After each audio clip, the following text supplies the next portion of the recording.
Bismillahirrahmanirrahim. Qala musanifu wa nafa'ana wa nafa'ani bi ulumihi wa bi asrarihi fid dharaini amin. Sunan Kalijaga.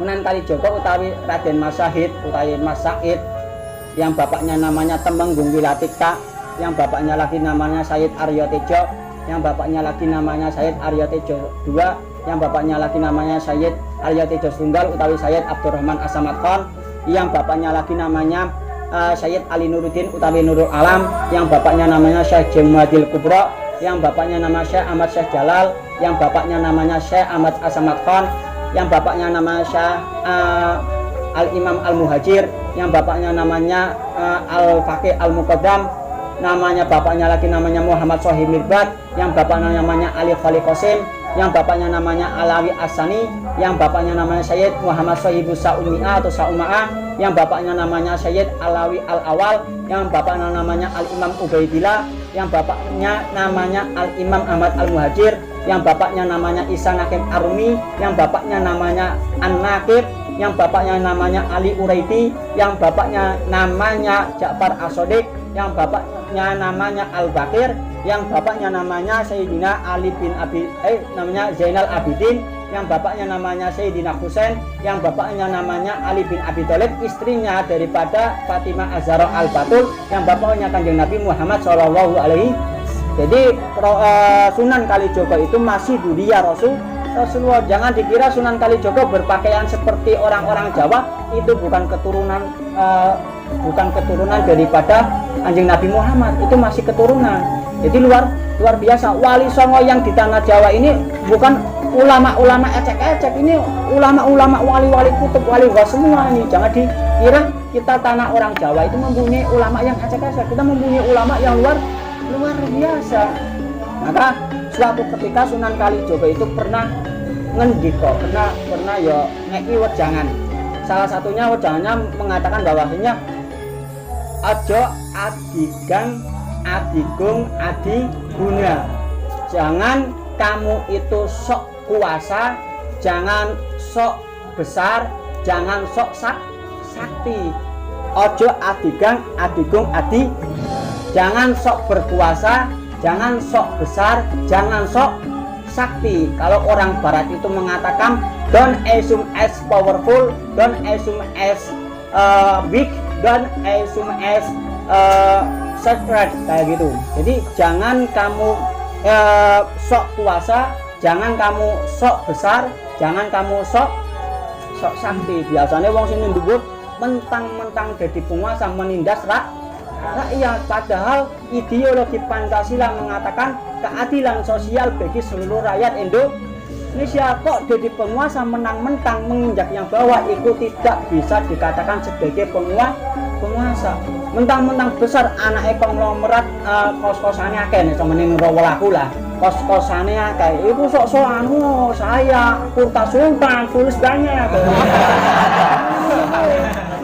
Sultan tulis banyak, saya bawakan donat dari Arab. Iya, benar. Jangan seperti itu. Jadi walaupun kita itu besar, walaupun kita itu berkuasa menjadi orang seperti pejabat atau gimana, tetap kita mengayomi rakyat. Jangan sok sakti. Ini sih paling luar biasa. Wah, aku lho ngerti ini kono-kono gini lho. Ini burimu ki lho, putih ngene-ngene. Wah, sok sakti padahal ora arti apa-apa. Ora setan bela rayu oke. Langsung kan koyo kuwi coba dosa. Sakolen kuwi lho. Wong te ben ngerti sithik iku langsung diomong-omongke lho aku ngerti ngene kowe sampean nganggo ngene. Wah, iki nganggo minyak ngene. Waduh. Ya biasa-biasa. Kalau sampean memang benar-benar ngerti, ya biasa.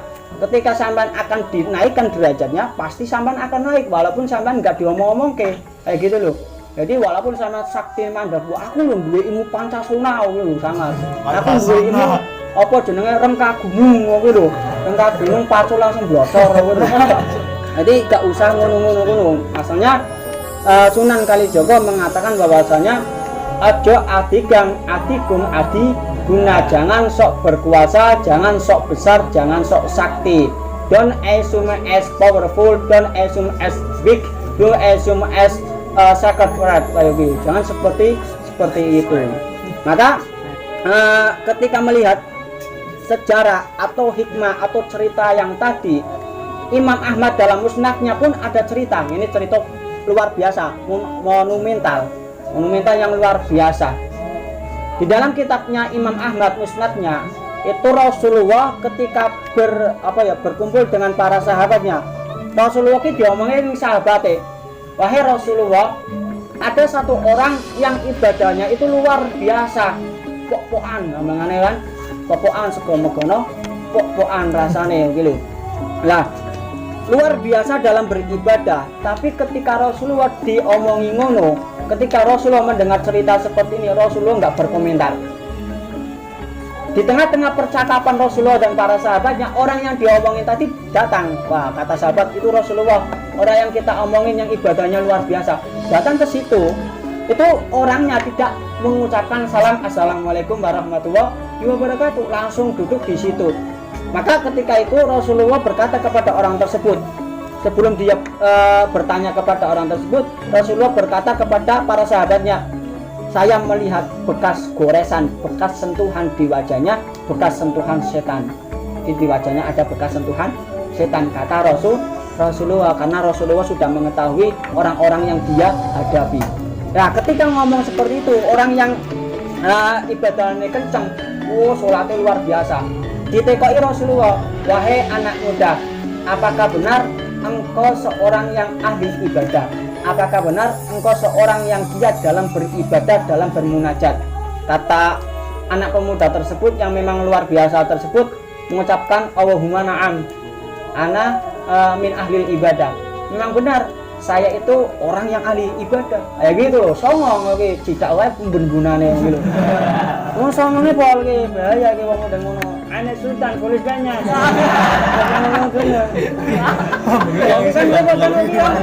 Saya belikan untuk kesem dari Arab gitu. Nah, ketika orang tersebut ditanya oleh Nabi Muhammad seperti itu, orang tersebut berdiri terus pergi ke musola atau ke masjid melakukan sholat. Nah, ketika sudah berangkat ke masjid, anak muda tersebut Rasulullah memberi challenge kepada para sahabatnya. Wis tak kayak challenge ya, bahasanya sama saya kira. Sopo sing wani mateni wong kuwi. Wah, Rasulullah ngono. Siapa yang berani membunuh orang tersebut? Langsung Abu Bakar As-Siddiq ngangkat, "Wah, aku ngomong. Aku siap mateni wong ngono." Abu Bakar berangkat. Terus ketika berangkat, wong sing arep dipateni wong muda iku mau sing songong ora umum, iku sing nglakoni sunat. Ora sida bali maneh. Tidak jadi membunuh orang tersebut karena apa? Lagilah melakukan sholat. Kembali lagi terus, wahai Rasulullah, saya nggak berani membunuh orang tersebut karena dia masih melakukan sholat. Tetap Rasulullah memberi challenge kepada sahabatnya yang lain. Siapa yang berani membunuh orang tersebut? Sayyidina Umar bangkit. Saya Rasulullah gagap berani bawane pedang samurai X dan ngene kuwi, Harley lho. Kelawan gone samurai berangkat, ontone snalpote Ferrari lho. Terus ketika berangkat melihat anak muda itu lagi sujud. Bali mana ganti snalpot ora wani anggone snalpot ora drem bali. Rasulullah saya enggak berani. Karena apa? Karena dia lagi sujud. Rasulullah tetap orang tinggal diam. Sopo sing wani lho. Siapa yang berani lagi? Sayyidina Utsman tetap masih seperti itu. Terakhir Sayyidina Ali. Sayyidina Ali mengatakan, "Ya Rasulullah, saya berani untuk membunuh orang tersebut." Mangkat langsung rengono. Mangkat langsung dipatahi teng. Nah, ketika dipatahi ngono, Rasulullah berkata kepada para sahabatnya, orang-orang yang seperti itu yang akan memecah belah daripada umat Islam karena merasa dirinya itu paling baik. Maka barang siapa yang ada orang yang merasa dirinya itu benar, merasa dirinya baik, itu orang yang bisa memecah belah daripada organisasi atau agama Islam. Maka di negara Indonesia ini, kalau ada orang yang merasa dirinya itu paling benar, merasa dirinya itu paling baik untuk memimpin, itu orang yang biasa dikatakan memecah belah pihak daripada negara Indonesia. Bang Ra, calon pemimpin, saya berani berjanji untuk memberi keadilan, untuk memberi ini, merasa dirinya benar, itulah orang yang merusak negara Indonesia.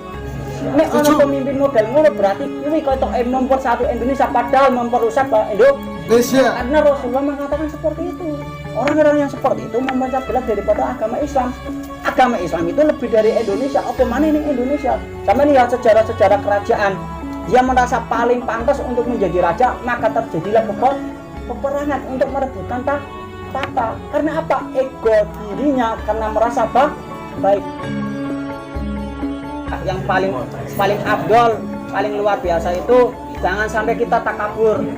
Santrinya Abu Yazid Al-Bustami tidak bisa merasakan manisnya sholat, tidak bisa merasakan mukasyafah, perjalanan ruhaninya, perjalanan spiritual misterius kepada Allah, tidak bisa merasakan itu. Karena apa? Takabur, sombong, dan adigang, gak bisa. Don't assume as powerful, don't assume as big, don't assume as sexual. Itu enggak bisa seperti itu. Mungkin dari saya banyak kesalahan, banyak kehilafan, banyak kehilangannya, saya minta maaf sebesar-besarnya. Akhirul kalam, assalamualaikum warahmatullahi wabarakatuh.